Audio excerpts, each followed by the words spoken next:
A 22-year-old is murdered in cold blood and left in a cemetery. And it wasn't a simple assault where he slapped her. This is an individual that had beaten her severely. So the signs seemed to be there. Her alleged killer, her ex-boyfriend, who was previously in jail for savagely beating her on a vacation.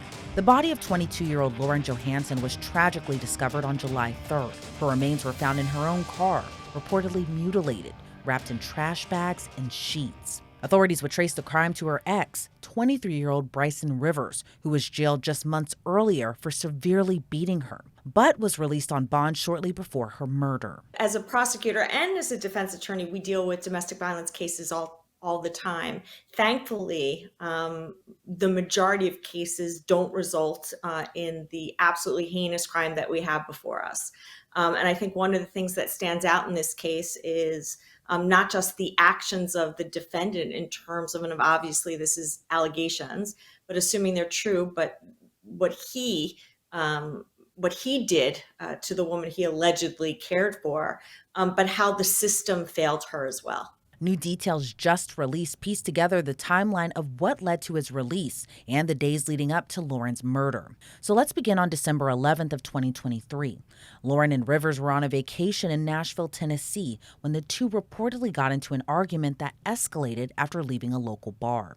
According to Metro Nashville police officers, they later found Lauren beaten inside a car with Rivers in the suburb of Germantown. The inside of the car reportedly was covered in blood, and a handgun was also found in the vehicle. According to police, Lauren had cuts on her head, her eye was swollen shut, and the car had blood spattered at the front and found the pistol covered in blood on the floorboard. Rivers reportedly had blood on his hands and face, but didn't appear to be injured. Lauren told police and paramedics the 23-year-old got mad because she was talking to another man, and the beating had lasted an hour. She explained to police she had been screaming for help at any car that passed by, but he covered her mouth. Rivers was arrested and charged with 2 counts of aggravated kidnapping, 1 count of aggravated stalking, and 1 count of coercion of a witness. Then about a week later, a judge set Rivers' bond at $250,000. Lauren's father, Lance Johansen, would tell local station WLOX he was in the Nashville courtroom and told the judge if they let Rivers out of jail, Rivers was going to kill Lauren.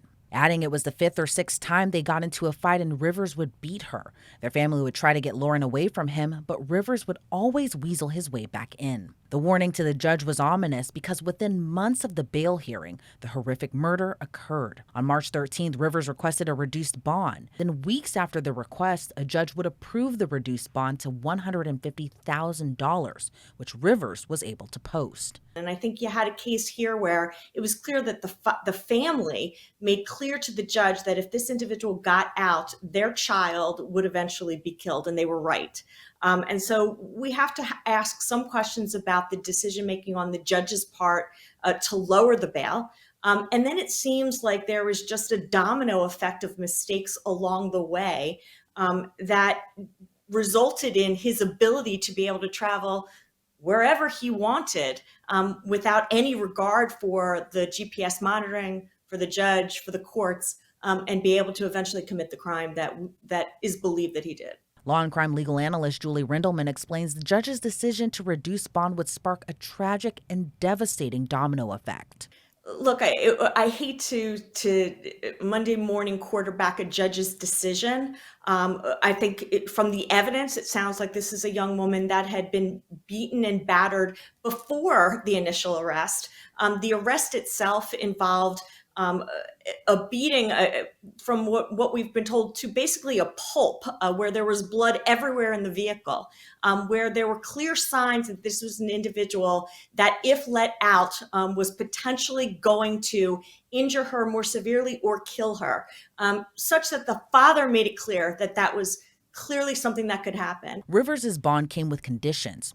Rivers was reportedly ordered not to leave Davidson County, Tennessee, and was ordered to wear a GPS monitor after posting bond. Then in a May hearing, Rivers and his mother asked for the condition of his bond to be changed so he could live in Mississippi and not Davidson County. However, the judge denied that request. In June, Rivers' assigned probation officer sent a copy of the judge's order to Tracking Solutions, a GPS monitoring company, and it was requested an email be sent to the district attorney's office to get the appropriate addresses for exclusion zones. Rivers' attorney then provided the courts with an address he would allegedly be staying at in Davidson County. It is not an easy job for a judge to make a decision when it comes to especially these domestic violence cases, because you don't know what someone is capable of. And you can release someone who has not committed a incredibly, I guess we'll call it serious domestic violence case, and they can still go out and kill. This case is a little unique because the signs seemed to be there. Remember the initial beating, he had a gun with him. And it wasn't the first time he had beaten her. And it wasn't that he beat her lightly. He beat her so significantly. And it wasn't a simple assault where he slapped her. This is an individual that had beaten her severely. So the signs seemed to be there. And it was incumbent on everybody along the way to ensure that if they were going to release him, which I think many of us have questions about whether they should have, that they were going to release him within parameters that protected the victim who deserved to be protected. Court records would show Bricen Rivers was let out of jail on Monday, June 24th at 4:05 p.m., despite a bond order noting that Rivers should not be released from jail after 4 p.m. because Tracking Solutions would be closed by that time. I'm shaking my head because I'm not, and I should be, but anyone who works in the justice system recognizes the lack of responsibility that often occurs, especially when people aren't talking to each other, people aren't reading documents that they're supposed to be reading. And those few minutes are kind of what helped this chain reaction occur, because that's how the bondsman ended up going to a different GPS company. That's how they didn't know what the bond was supposed to be for. Now, don't forget, there does come a point where they do know that he's not allowed to travel outside of the state. They put a new GPS monitor on it, but he still managed to travel outside the state. And so we still don't have answers as to what happened then. Why was no one alerted immediately? She's killed so shortly after he's released. And I think people fail to realize how quickly it was that she ended up being the victim of a domestic violence murder. So instead, a bail bonding agent who also signed Rivers' release form took him to a different company, Freedom Monitoring Services. Court documents detailed more, as Freedom Monitoring reportedly said the bond order wasn't available at the time. So they took Rivers' word that he was allowed to return to Mississippi, and they didn't set the GPS tracking perimeter to Davidson County. I've certainly seen mistakes made. I've certainly seen irresponsible behavior. I've never seen someone or a monitoring agency take the word of a defendant that they're allowed to travel wherever they want. And remember, the bondsman knew he wasn't allowed to travel also and didn't say a word. And I'll be frank, it isn't just about them. The DA's office makes a call to the father, but the DA's office, at least not from the records I've seen so far, doesn't follow up necessarily with the judge. There were mistakes along the way, really in terms of everyone involved in this case, other than Lauren and her family, as to how it was that he eventually was able to travel.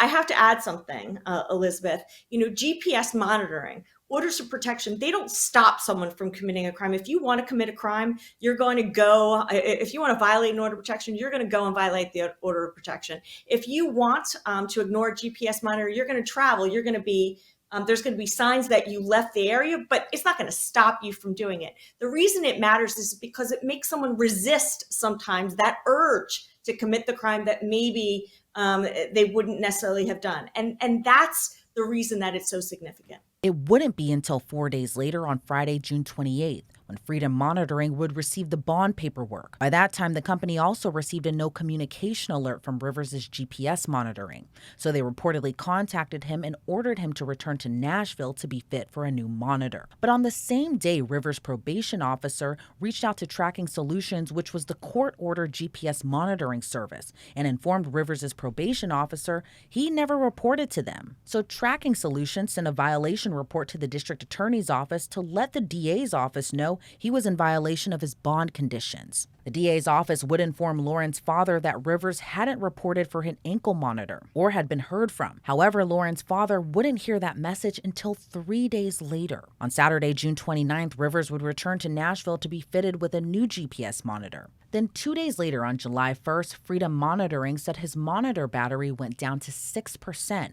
and placed a call to him shortly after 10 p.m. to charge it, which he reportedly did. But then around midnight, Rivers called to say he wouldn't be able to make it to court in Nashville the following day because he didn't have a ride. But on this day, Lauren's father's worst nightmare would come true. He discovered the message left by the district attorney's office from that past Friday and said he could no longer get in touch with Lauren, but also received a text that didn't seem like it came from his daughter. The next day, Lauren's father received a notification her Life 360 tracker had been turned off. Lauren's sister, who she lived with at the time, said she wasn't at home and that the security camera at their front door had been destroyed, prompting Lauren's family to report the 22-year-old as missing. Around 10 a.m. on that same day of July 2nd, Freedom Monitoring said Rivers' battery started dying and he wasn't responding to messages throughout the day, so officials contacted his mother, who said she hadn't heard from him or seen her son. So the court then issued a warrant for Rivers for being in violation of court orders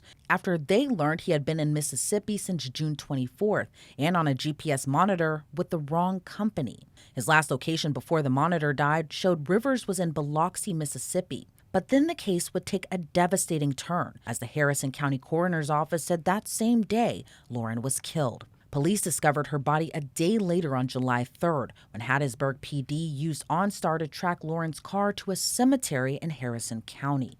While arriving at the scene, authorities say Rivers was seen running from the car, and that's when police made the gruesome discovery in Lauren's car as she was found wrapped in trash bags and sheets. After the devastating discovery, a 6-hour manhunt ensued to find Rivers, who was ultimately tracked down in the woods and taken into custody. He now faces charges including kidnapping, possession of a controlled substance, and murder. At this time, it's unclear if Rivers entered a plea, so it's unclear if down the line the case will go to trial. So I think anytime there is a murder case, several questions come up. What is the offer going to be? Does a person want to take responsibility because they don't want to put the family through a trial knowing what the ultimate result's going to be?